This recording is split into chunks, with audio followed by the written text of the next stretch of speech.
வணக்கம். நான் சாந்தி வெற்றிவேல். உயிர் பிரியும் நொடியில் புலன்களும் வாயுக்களும் நடத்தும் போராட்டம். அதை பத்தி தான் நம்ம பார்க்க போறோம். இந்த புலன்களை பத்தி நம்ம நேத்து பார்த்தோம். போராட்டம் என்ன? எப்படி மொத்தமா எல்லாம் அடங்குமா? இல்ல ஒண்ணொண்ணா அமைதி ஆகுமா? அப்படின்னு. முதல்ல நாக்கு. இந்த புலன்கள்னா மொத்தம் 5. நாக்கு. அது அசைவை நிறுத்திடும். சுவை தெரியாமல் போயிடும். அடுத்து கண். அது பார்க்கறத நிறுத்திடும். அதனால தொடுறது தெரியாது. அடுத்தது இந்த உணர்வுன்றது நீங்கிடும். அடுத்தது மூக்கு. கடைசியா தான் காது தன்னுடைய செயல்பாட்டை நிறுத்தும். அதுக்கப்புறம் இந்த தசவாயுக்கள் எப்படி பிரியும் அப்படின்றத தான் பார்க்க போறோம். நேத்து இந்த ஐம்புலன்கள் எப்படி ஒண்ணொண்ணா அடங்குச்சுன்றத பார்த்தோம். இது இல்லாம நம்ம 9 துவாரத்துல எந்த வழியா உயிர் வெளியில போனா என்ன விஷயம்ன்றத இந்த சித்தர்கள் எழுதி வச்ச முறைப்படி நம்ம பார்த்தோம். இந்த தசவாயுக்கள் அப்படின்னும் போது இது வரைக்கும் உங்களுக்கு தெரியாத ரகசியம் இது. நம்ம உடம்புல தசவாயுக்கள் இருக்கா? எங்களுக்கு தெரியாத. அது என்னென்ன பண்ணும் அப்படின்றத பத்தி தான் நம்ம தெரிஞ்சுக்க போறோம். அதுவும் அந்த தசவாயுக்களும் நம்ம இறந்த உடனே உடலை விட்டு மொத்தமா வெளியேறாது. அது இந்த உலகத்தை விட்டு வெளியேறது ஒவ்வொரு வாய்வு ஒவ்வொரு முறை வெளியேறிக்கிட்டே இருக்கும். இந்த தனம் செயன் அப்படின்ற வாய்வு மட்டும் ஒரு 4 மணி நேரம் வரைக்கும் நம்மளுடைய உடல்ல இருக்கும். எவ்வளோ ஆச்சரியமான விஷயம் பாருங்க. நம்ம இதெல்லாம் கண்டிப்பா தெரிஞ்சுக்கணும். இந்த காத்தெல்லாம் நம்ம உடல்ல என்ன பண்ணுதுன்னா, நம்ம உயிரோட இருக்கும்போது இந்த தச வாயுக்கள் தான் கண்ணுக்கு தெரியாம நம்மள ஏக்கிட்டு இருந்ததுன்னு யோக சாஸ்திரமும் சித்தர்களும் சொல்றாங்க. மனித உடல் ஏக்கிறதுக்கு இந்த தச வாயுக்கள் ரொம்ப ரொம்ப முக்கியங்க. அதனால தான் மூச்சு பயிற்சி, வாயுவை பத்தி நம்ம தெரிஞ்சுக்கிறது, இதெல்லாம் ரொம்ப முக்கியமான ஒண்ணு. இந்த தச வாயு முதல்ல 5 வாயுக்கள். பிராணவாயுவில ஒரு 5 வாயுக்கள் இருக்கு. அத துணை வாயுக்கள் அப்படி இல்லைன்னா உபவாயுக்கள் அப்படின்னு சொல்லுவாங்க. இது என்ன என்ன செய்யுதுன்றத மாத்திரம் நீங்க கேட்கணும். பிராணம். இந்த பிராணன் அப்படின்ற இந்த வாயு முக்கிய பகுதி நாசி துவாரம். இதோட வேலை நம்ம சுவாசிக்கும் காற்றை உள்ள இழுத்து இரத்தத்துல ஆக்சிஜனை சேர்க்கும் முக்கிய வாயு. இதுதாங்க உடல் இயக்கத்துக்கு, இதயம் துடிக்கிறதுக்கு ஆதாரமா இருக்கிற இந்த பிராணவாயு தான். அதனாலதான் சொல்லுவாங்க பிராணன் போகுதே அப்படின்வாங்க. இது முதல் வாயு. அடுத்தது அபானன். இந்த வாயு தொப்புளுக்கு கீழே இருக்கிற பகுதியெல்லாம் பார்த்துக்கும். அதாவது வயிறு, குடல், பிறப்பருப்பு இங்க இருக்கிற செயல்களை உருவாக்குறது இந்த வாயு தான். இதுதான் கழிவுகளை கீழ் நோக்கி தள்ளி விடுறதும் இந்த வாயுவோட வேலை தான். இந்த வாயுவால தான் நம்மளால ஒழுங்கா மலமும் மூத்திரமும் கழிக்க முடியுது. இந்த வாயு காத்தாவும் வெளியில வருது. அதோட இல்லாம பிரசவ காலத்துல குழந்தையை வெளியேற்றத்துக்கு இந்த வாயு உதவி செய்யுது. அதாவது அபானன் அப்படின்ற இந்த வாயு. இது வரைக்கும் உங்களுக்கு இதை பத்திலாம் தெரியாது. அடுத்தது வியானன். இது இருக்கிற இடம் உடல் முழுக்க, அதாவது நரம்பு, தசை நார் இதெல்லாம் வேலை செய்யறத இது பார்த்துக்கும். இதோட வேலை என்னன்னா, நம்ம சாப்பிட்ற சாப்பாட்டுல இருக்கிற சத்துக்களை இரத்தங்களை மூலமா உடல் முழுவதும் எல்லா பகுதிக்கும் சம அளவுல விநியோகம் செய்யறது தான் இதனுடைய வேலை. கை கால்களை அசைக்கிறதுக்கு, இரத்த ஓட்டத்துக்கு இந்த வாயு இல்லைன்னா நம்மளால முடியவே முடியாது. நம்ம இதை பிரிக்கலைங்க, இந்த வாயு தான் பிரிக்குது. அதாவது இந்த 3வது வாயு வியாழன் தான் இந்த செயல்களை செஞ்சிட்டு இருக்கு. சரி பகுதியா அனுப்பி வைக்கிறது. நம்ம கூட ஏற்றத்தாழ்வு இருக்கும். ஆனா இது எப்படி இவ்வளோ அருமையா பண்ணுதுன்றது தெரியல. அடுத்தது உதானன். இது இருக்கிற இடம் கழுத்து தொண்டை. இது தலைப்பகுதியுடைய செயலை பார்த்துக்க. அதாவது நம்ம பேசுறதுக்கு, பாடுறதுக்கு, சத்தத்தை எழுப்புறதுக்கு இந்த வாயு தான் காரணம். உணவை சாப்பிட்றதுக்கு, மூளைய சிந்திக்க வைக்கிற திறனுக்கு இந்த வாயு 4வது வாயுவான உதானன் இந்த வாயு அருமையா செயல்படுதுங்க. 5வது வாயு சமானன். இது இருக்கிற இடம் நடு வயிறு. செரிமான பகுதி வேலையை அதுதான் பார்த்துக்குது. நம்ம எந்த வேலையும் செய்யல. ஆனா இந்த வாயுக்கள் தச வாயுக்கள் தான் செய்யல. இந்த செயல்களை செஞ்சிட்டு இருக்கு. அதாவது நாம உண்ணற உணவுல கூழாக்கி அதுல இருந்து ஆற்றலை பிரிச்சு எடுத்து இந்த கூழாக்கிறதுக்கு செரிமான தீயை உண்டாக்கி இந்த உணவை செரிமானப்படுத்தி இந்த வாயு தான் இந்த வேலையை செய்யுது. இதுதான் இந்த 5 வாயுக்கள் ஒன்றும் செய்கிற வேலை. 6வதா நாகன்.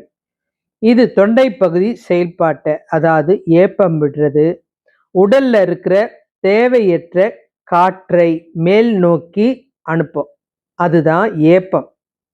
இதனால உடல்ல இருக்கிற மொத்த உடம்புல இருக்கிற அந்த மயிர்கால்கள் எல்லாம் சிலிர்த்து நிற்கிறதுக்கு காரணம் இந்த நாகன் அப்படின்ற தொண்டை பகுதியில் இருக்கிற இந்த வாயு தான் காரணம். நம்ம சில நேரம் உடம்பு சிலிர்த்து போகிறதுக்கும் இதுதான் காரணம். 7வது காத்து கூர்மன். இது கண்களையும் முகத்தையும் அதனுடைய செயல்பாட்டுகளையும் கவனமா பார்த்துக்கிறது தான் இதோட வேலை.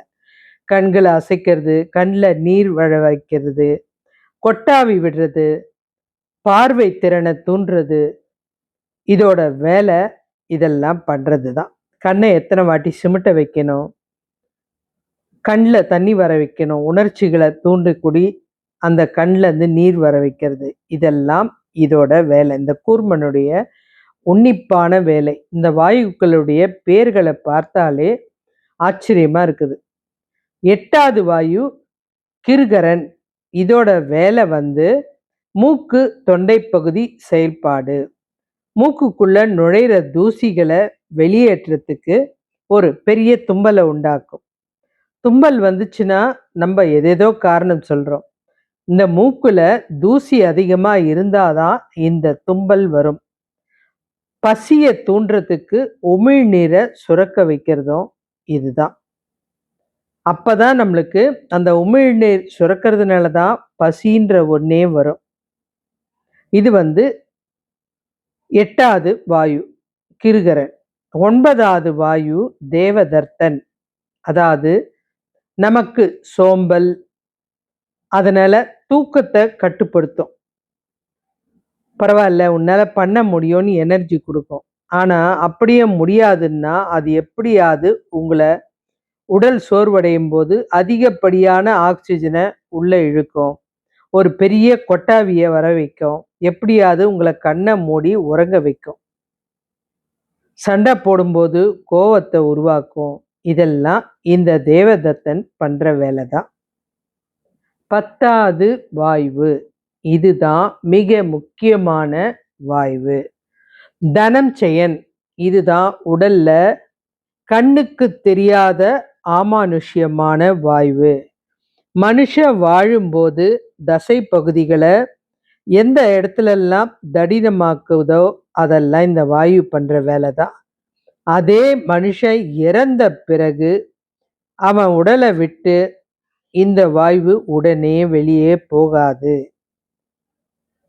கிட்டத்தட்ட 2லிருந்து 4 மணி நேரம் உடலுக்குள்ளதான் இந்த வாயு உட்கார்ந்திருக்கும். அதனாலதான் அந்த உடல் அப்படியே இருக்கும். கொஞ்சம் கூட ஒரு சின்ன எந்த இதுவும் இல்லாம இருக்கும். இந்த வாயு இருக்கிற வரைக்கும் எந்த உயிர் வேணும்னாலும், எந்த ஆத்மா வேணும்னாலும் இந்த உடலுக்குள்ள நுழையலாம். 4 மணி நேரம் இந்த உடல்ல அந்த தனஞ்செயன் இருப்பான். அந்த வாயு இருக்கும்.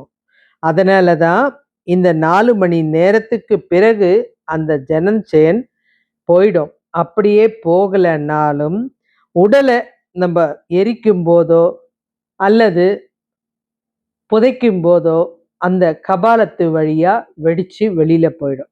இதுதான் கடைசியா போற இந்த தனஞ்செயன் வாயு.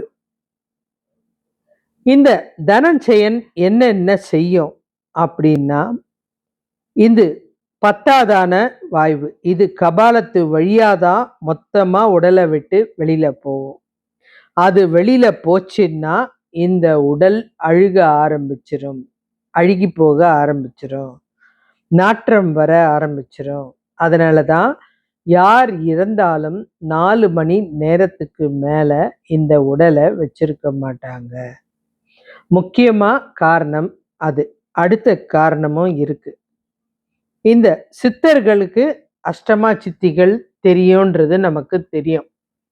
அதுல முக்கியமான சித்தி இந்த கூடு விட்டு கூடு பாயிறது. இது ரொம்ப முக்கியமான ஒரு சித்து விளையாட்டு. தற்காலிகமா ஒரு உடல் இருக்குன்னா அந்த தனஞ்செயன் அது உள்ள இருக்கும். அது போறதுக்கு 4 மணி நேரம் ஆகும். அது வரைக்கும் அந்த உடலுக்குள்ள இந்த ஆத்மா நுழைஞ்சிட்டா அந்த படுத்திருக்கிற உடல் உடனே எழுந்துக்கும். எழுந்து நடமாட கூட செய்யும். ஏன்னா அது உடனே உள்ள போன உடனே அந்த நரம்பையும் அந்த மூளையையும் தன்னுடைய செயல்பாட்டுக்கு கொண்டு மொற்றத்தையும் இயக்க ஆரம்பிச்சிடும். அந்த தனஞ்செயன் இருக்கிறதுனால எந்த ஆவி வேணும்னாலும் டக்குன்னு உடல் தேடுற ஆவியா இருந்தா அந்த உடலுக்குள்ள உள்ள நுழைஞ்சிரும். உள்ள போற பகுதி மூக்கு, வாய் இதெல்லாம். அதனாலதான் நம்ம முன்னோர்கள் ஒரு வேலையை செஞ்சாங்க. இறந்ததுமே கண்ணை மூடிடுவாங்க, வாயை கட்டிடுவாங்க, மூக்குல பஞ்சை வச்சு மூடுவதுக்கு காரணம் இதுதான். இந்த தனஞ்செயன் அப்படின்ற அந்த 10ஆவது வாயு உள்ள இருக்கிற வரைக்கும் இந்த உடல் அழுக வாய்ப்பே கிடையாது. எந்த ஆத்மா வேணும்னாலும் உள்ள நுழைஞ்சி தன்னுடைய கட்டுப்பாட்டுக்கு அந்த உடலை எடுத்துக்கலாம். எதுக்காக அந்த ஆத்மா அந்த உடலுக்குள்ள போகுது வருது அப்படின்னா, அதுக்கு ஏதாவது நிறைவேறாத விஷயம் இருக்கும். அதை செய்யறதுக்காக தான் அதுக்குள்ள வருது. சில கெட்ட ஆத்மாக்களா இருந்தா அதுக்குள்ள வந்துட்டு திரும்பவும் போகாம இருக்கும். இதுல நம்மளுக்கு ஏற்கனவே தெரிஞ்ச ஒரு சித்தர் திருமூலர், அவர் இறந்து போன இதுக்கு உங்களுக்கு ஏதாவது ஒரு காரணம் சொல்லணும் இல்லையா? உங்களுக்கு புரியுற மாதிரி இறந்து போன ஒரு இடையன், அதாவது மாடு மேய்க்கிறவனுடைய உடலுக்குள்ள புகுந்துட்டாரு. மூலன் அப்படின்ற ஒரு இடையன் உடலுக்குள்ள புகுந்து இந்த திருமூலரா மாறி நிறைய புகழ்பெற்ற எழுத்துக்களை கொடுத்துட்டு அதுக்கப்புறம் அவருடைய ஆத்மாவை எடுத்துக்கிட்டாரு. அருணகிரிநாதர் அரசர்கிட்ட ஏதோ ஒரு பூவை எடுத்துட்டு வர சொன்னார் தேவலோகத்துல இருந்து. அதுக்காக அவர் தேவலோகம் போயிட்டு வர்றதுக்குள்ள அவருடைய உடல் எரிக்கப்பட்டுடுச்சு. அதனால அப்பதான் இறந்த ஒரு கிளியோட உடம்புல இருந்து கந்தர் அனுபூதிய சொல்லி முடிச்சுட்டு அந்த கிளியில இருந்து கிளம்பிட்டார். ஏன்னா இவங்கெல்லாம் நல்ல ஆத்மாக்கள். இன்னொரு உடல் இந்த முருகனுக்கு செய்ய வேண்டிய பணியை நான் முடிக்கல, அதை முடிச்சிட்டேன்னா என்னுடைய வந்த வேலை முடிஞ்சுது அப்படின்னு அருணகிரிநாதர் அதுக்குள்ள புகுந்து தன்னுடைய அந்த நூலை கொடுத்துட்டு அடுத்த நிமிஷம் அதுல இருந்து கிளம்பிடுறாரு. இதெல்லாம் சித்தர்களுக்கு நல்லா தெரியும். அதனாலதான் இவங்க உயிரை விடணும்னு போது ஆத்மாவை எல்லா பகுதியிலையும் விட மாட்டாங்க. தன்னுடைய தலைப்பகுதியா இருக்கிற இந்த தலைப்பகுதியில தியானத்து மூலியமா மூச்சு காற்றால தங்களுடைய சக்தியை கபாலம் மூலமா ஏற்றி ஒளி வடிவில வெளியில அனுப்புவாங்க. அவங்க எங்க வேணாலும் போயிட்டு திரும்பவும் அதே தலைப்பகுதி வழியா உள்ள வந்து உட்காந்துருவாங்க. பழையபடி செயல்படுவாங்க. அது வரைக்கும் இவங்க தியானத்துல பிணம் போல உட்கார்ந்திருப்பாங்க. எந்த செயலும் செய்ய முடியாது. இவங்க கை கால என்ன அசைச்சாலும் அவங்களுக்கு தெரியாது. அவங்கள ஏதாவது ஒரு செயல்ல துன்புறுத்தினா கூட அவங்கள ஒண்ணுமே பண்ண முடியாது. ஏன்னா உள்ள வந்து தனஞ்செயன் இருக்கு. அடுத்தது வந்து இவங்க வந்து விரும்பி தான் தங்களுடைய ஆத்மாவை ஒளி வடிவாக உச்சந்தலை மூலியமா வெளியில போயிருக்காங்க. அதே உச்சம் தலை மூலியமா உள்ள வந்து ஆத்மாக்கு வந்து வேகம் அதிகம். எங்க வேணாலும் போகும். அதே உச்சம் தலை வழியா உள்ள வந்து கொஞ்ச நேரம் கழிச்சு பழையபடி அவங்கனால செயலாற்ற முடியும். இதுதான் தியான நிலை அப்படின்றது. இந்த உடல் வந்து அழுகாம இருக்கிறதுக்கு தான் இந்த தனஞ்செயன். இதோட வேலை தான். இல்லன்னா இந்த தனஞ்செயன் இல்லன்னா உடலுக்குள்ள இல்லன்னா, அது வரைக்கும் இவங்களுடைய உடல் வந்து இந்த உயிர் போயிடுச்சு. அது வரைக்கும் இதயம் துடிக்காது, சுவாசம் இருக்காது. உடல் ஜில்லுன்னு ஆயிடும். ஆனா, உடல் மாத்திரம் அழுகி போகாமல் இருக்கும். ஏன்னா, மத்த எல்லா வாயுக்களும் தான் கிளம்பி ஆத்மா ரூபத்துல மேல போயிடுச்சே. இந்த தனஞ்செயன மாத்திரம் வச்சுட்டு போறதுனால தான், அது அந்த உடலை அழுகாம பார்த்துக்கும். அதனால தான் சித்தர்கள்லாம் இந்த முடிவு எடுத்தாங்க. தங்களுடைய தனஞ்செயன உடல பார்த்துக்க சொல்லிட்டு, அவங்க உலகத்துல எந்த மூலைக்கு வேணாலும் நிமிஷ நேரத்துல போயிட்டு, அங்க ஏதாவது ஒரு வித்தியாசமான செயல்கள செஞ்சுட்டு, திரும்பவும் வந்து தங்களுடைய உடலுக்குள்ள புகுந்துப்பாங்க. இதுதாங்க இந்த தனஞ்செயனுடைய வேல. இதுவரைக்கும் உங்களுக்கு தெரியாத விஷயம். இத நீங்க தெரிஞ்சுக்கிட்டீங்க. இன்னொரு முக்கியமான விஷயம் நான் இதுல சொல்லணும். இந்த மரணத்துக்கு அப்புறம் 14 நாள், அதாவது 16 நாள் போராட்டம்னு ஒண்ணு இருக்கு. அது உங்களுக்கு மாத்திரம் இல்லங்க. இந்த இறந்து போன ஆத்மாக்கும் இருக்கு. அதாவது இந்த 16 நாள் போராட்டம், இந்த இழந்துட்டோமே நம்ம பிரியமானவங்கள அப்படின்னு நெனச்சு, அந்த குடும்பத்தார் ஏத்துக்க முடியாம தத்தளிக்கும்போது, அழுகும்போது, அவங்கள தேற்றத்துக்காக உறவினர்கள் கண்டிப்பா அந்த வீட்டுக்கு தினமும் வருவாங்க. தினமும் ஒவ்வொரு செயல செய்வாங்க. ஒவ்வொரு விதமான பூஜைகளை செய்வாங்க. அது மாரி அவங்கள தேற்றுவாங்க. அவங்களுக்கு ஆறுதல் சொல்லுவாங்க. இதெல்லாம் வாழ்க்கையில நடக்கிறது தான். பிறப்புன்னு ஒண்ணு இருந்தா இறப்பு இருக்கும். அதனால அவங்கள தனியா விடமாட்டாங்க. அந்த 16 நாள் ரொம்ப முக்கியமான நாளு. யாருக்கு எந்த உறவுக்கு என்ன வேலைன்னாலும், அந்த 16 நாளு அந்த இழப்பு நடந்த வீட்டுக்கு உங்களால ஏதாவது உதவி செய்ய முடியும்னா, ஆறுதல் குடுக்கறதுக்கோ, ஆறுதலா பேசுறதுக்கோ, அந்த இறந்து போன உயிரை தவறா பேசாம இருக்கணும். ஏன்னா, இந்த 16 நாள் இவங்கள தேத்துறதுக்கு நீங்க இருக்கீங்க. இதே 16 நாளு அந்த ஆத்மாவும் அந்த வீட்டு கூரை மேலயோ, அல்லது அதுக்கு அந்த வீட்ல பிரியமான இடத்துலயும், அதே இடத்துல அந்த ஆத்மா உட்கார்ந்துட்டு, வீட்டுக்கு யார் யார் வரா? ஏன்னா, அதால பார்க்க முடியாது, உணர முடியும். யார் யார் வரா? யார் யார் என்னென்ன சொல்றாங்க? அப்படின்றத கவனிச்சு பார்க்கும் அந்த ஆத்மா. நீங்க அவங்களுக்கு குடுக்குற ஆறுதல், அப்புறம் வந்து தினமும் செய்ற பூஜை, அதுக்கு அப்பதான் அந்த ஆத்மாவும் அதிர்ச்சியில தான் இருக்கும். ஏன்னா, அது எதிர்பார்க்காத நேரத்துல தான் உடல்ல இருந்து உயிர் போயிருக்குது. அதனால அந்த ஆத்மா அந்த அதிர்ச்சியான நேரத்துல, அந்த இடத்துல நடக்கிற ஒவ்வொரு விஷயத்தையும் உணர்ந்து, "நம்ப இல்ல, நம்மளுக்கு உடல் கிடையாது. அத எரிச்சுட்டாங்க. நமக்கு இனி இங்க வேலை இல்ல. நம்ப இப்ப ஆத்மா வடிவம். நம்ப இங்கேருந்து போயாகணும்." அப்படின்னு கொஞ்சம் கொஞ்சமா அதனுடைய தன்மையை உணர ஆரம்பிக்கும். அதனால தான் இறந்த வீட்ல தவறான வார்த்தைகளோ, இறந்து போனவர்களை பற்றி தப்பாவும் பேசக்கூடாது. அவங்கள நெனச்சு வருத்தப்படுறதோ, அவங்கள நெனச்சு அவங்க பண்ண நல்ல செயல்கள சொல்றதோ மாத்திரம் தான் அந்த இடத்துல இருக்கணும். இந்த ஆத்மா கவனிக்குது. கரெக்ட்டா 16வது நாள் இந்த ஆத்மாவ அழைச்சிட்டு போறதுக்கு யமதூதர்கள் வந்துருவாங்க. அது வரைக்கும் அந்த ஆத்மா அந்த இடத்துல தான் இருக்கு. அதுக்கு உணவு வந்து தினமும் நீங்க படைச்சிட்டு காக்காக்கு வைக்கிற அந்த உணவு தான் அதுக்கு ஆகாரமா இருக்கும். ஏன்னா ரொம்ப பசிக்கும். அந்த இடத்துல வந்து எதுவும் செய்யாம இருக்கக்கூடாது. தினமும் ஏதாவது ஒண்ணு செஞ்சு அதுக்கு படைக்கணும். அது வந்து அதுக்கு ஆகாரமா இருக்கும். இந்த 16ஆம் நாள் எதுக்கு அது கிளம்புதுன்னா, ஒரு காரியம்னு ஒண்ணு பண்ணுவாங்க. அந்த காரியம்ன்றது என்னன்னா, அந்த வீட்டு பொறுப்பு இதுவரைக்கும் உன் தந்தை செஞ்சுட்டு இருந்த பொறுப்ப நீ தான் எடுத்துக்க போற அப்படின்னு உறவுகள் அந்த வீட்ல இருக்கிற பிள்ளைக்கு அந்த துண்ட தலையில கட்டி, நீ தான் இனி இந்த குடும்பத்து தலைவன். இல்லன்னா அந்த துண்ட போர்த்தி, நீ தான் இனி இந்த குடும்பத்துக்கு எல்லாமா இருந்து, உன்னுடைய தந்தை இடத்திலேயோ, தாய் இடத்திலேயோ நீ இந்த செயல்கள தொடரணும். அப்படின்னு சொல்றதுக்கு தான் அந்த 16ஆம் நாள் காரியம். அதுக்கு மொத்த உறவுகளும் வருவாங்க. அந்த மொத்த உறவுகளும் முன்ன நின்னு தான் அடுத்த தலைவரை அந்த குடும்பத்துக்கு உருவாக்குறாங்க.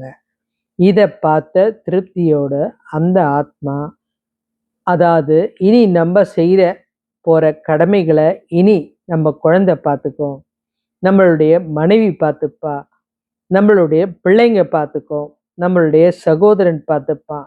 அப்படின்ற ஒரு நம்பிக்கையோட அந்த ஆத்மா அங்கருந்து அந்த யமதூதர்கள் கிட்ட நான் வரேன் அப்படின்னு சொல்லி கிளம்புது. 16 நாள்ன்றது சந்திரனுக்கு உகந்த நாள். வளர்பிறைக்கும் 16 நாள் வேணும். தேய்பிறைக்கும் 16 நாள் வேணும். ஒரு குடும்பம் ஒரு புது மாறுதலை சமாளிக்க, புரிந்து கொள்ள 16 நாள் தேவைப்படுது. அந்த 16 நாள் நம்ம தயவு செய்து வீடுகள்ல தவறும் செய்யக்கூடாது. இறந்தவர்களை தப்பாவும் பேசக்கூடாது. முக்கியமான விஷயம். அதே போல உறவுகள் அப்படின்றது ரொம்ப முக்கியமானதுங்க. அந்த உறவுகள் அந்த ஆத்மா எதிர்பார்க்கும். நம்மள பார்க்க வரலையே அப்படின்னு. இருக்கும்போது அன்பா பேசின எத்தனையோ உறவுகள் அந்த நேரம் வராது. அது அந்த ஆத்மாவை கலங்க வைக்கும். அப்பதான் வந்து சில உறவுகள் சொத்துக்காகவும், வேறு விஷயங்களுக்காகவும் தகராறு செய்வாங்க. இன்னும் சிலர் அவங்கள புரிஞ்சுக்காம, ஒருத்தர் இறந்திருக்காங்களே, அதனால இவங்களுடைய மனம் எத்தனை வேதனைப்படும் அப்படின்னு தெரியாம, எனக்கு இத பண்ணு, அத பண்ணலையே, இத பண்ணலையே, இந்த சண்டையெல்லாம் வந்து அப்பதான் நடக்குது. அந்த ஆத்மா இன்னும் இருக்கு அப்படின்றது நீங்க உணரல. அந்த 16 நாளுக்குள்ள மிகப்பெரிய பூகம்பத்த ஒவ்வொரு குடும்பத்திலயும் உண்டாக்குறீங்க. இது அந்த ஆத்மாவ மன கஷ்டத்தையும், பாரத்தையும் குடுக்கும்.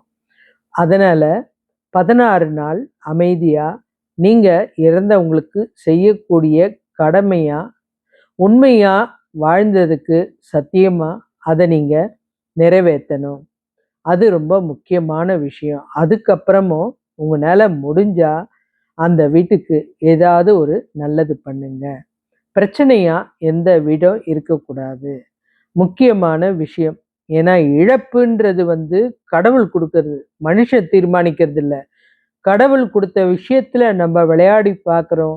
இந்த இறந்து போன ஆத்மா எனக்கு இத செய்யணும், அத செய்யல, என்கிட்ட கடன் வாங்கியிருக்கு, எங்க வீட்ல இத பண்ணியிருக்கு, அத பண்ணியிருக்குன்னு ஏமாத்துற வேலையெல்லாம் பண்ணா, அந்த குடும்பம் இருக்கிற இடம் தெரியாமல் போயிடும். நம்ம ஒரு உயிர் இல்லன்றதுக்காக அந்த உயிர் செய்யாத செயலெல்லாம் சொல்லி பெருமை தேடிப்போம். அதெல்லாம் தப்பான விஷயம். இப்போ உங்களுக்கு இந்த உயிர் பிரியறதும், இந்த ஆத்மாவுடைய விஷயமும் தெளிவா புரிஞ்சிருக்கு. பிடிச்சா லைக் பண்ணுங்க, கமெண்ட் பண்ணுங்க. நன்றி.